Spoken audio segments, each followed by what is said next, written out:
Hello everyone welcome back to my channel ช่อง SJ YouTube สบายดีทุกคนยินดีต้อนรับกลับมาสู่ช่องของ SJ YouTube วิดีโอนี้คอยจะมาเปิดเผยความลับเกี่ยวกับ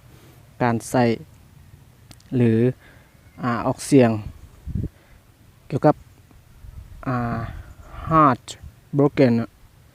และก็ broken heart ซึ่งทั้งสองนี้จะแปลว่าอกหักคอยอกหักตัวอย่าง I am heart broken คอยอกหักหรือ I am broken heart อันนี้ก็จะแปลว่าคอยอกหักแต่ว่า broken heart นี้จะเป็นคำนามให้เฮาบ่ต้องใส่เพราะว่ามันเป็นคำนามแล้วให้ที่ถูกต้องที่สุดก็คือหลายคนที่ใส่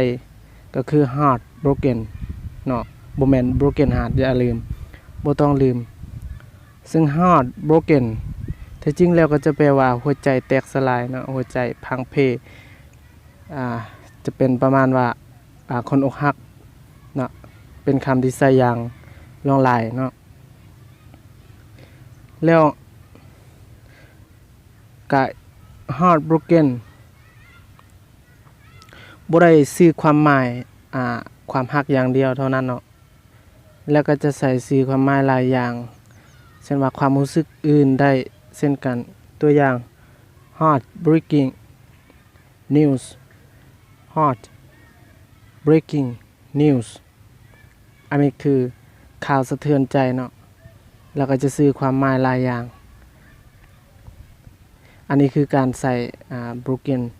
heart แล้วก็ heart broken เนาะ broken heart นี่จะเป็นคำนามส่วนหลายจะบ่ใส่กันเนาะจะใส่แทนheart broken เนาะจะแปลกับบ่ได้ตายตัวว่าหัวใจแตกสลายนะใส่กับคนฮักที่อกหักก็เช่นเดียวกันแล้วก็จะใส่กับสิ่งอื่นประโยคอื่นได้คือกันเกี่ยวกับคือตัวอย่าง heart breaking news นี่ก็คือข่าวสะเทือนใจเนาะแล้ว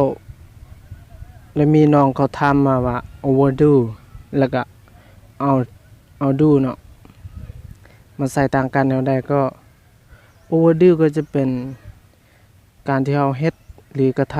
ำหลายเกินไปเนาะก็จะใส่แล้วก็ outdo ก็เฮ็ดดีกว่าเก่าดีกว่าสิ่งที่เคยเฮ็ดเนาะมันก็แตกต่างจาก overdo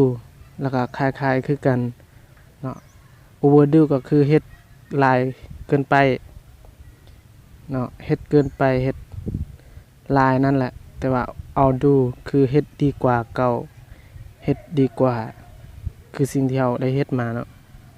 อันนี้คือความแตกต่างในการใส่ก็จะใส่กับประโยคหลายอย่างก็ตามที่เราต้องการเลยเนาะก็จะใส่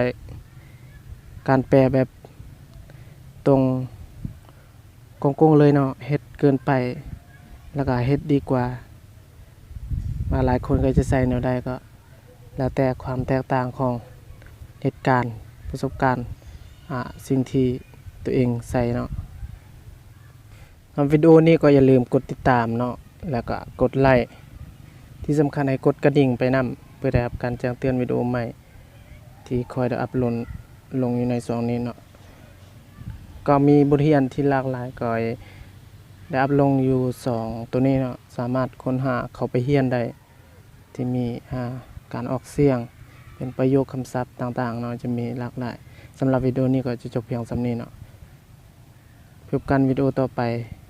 สำหรับวิดีโอนี้สบายดี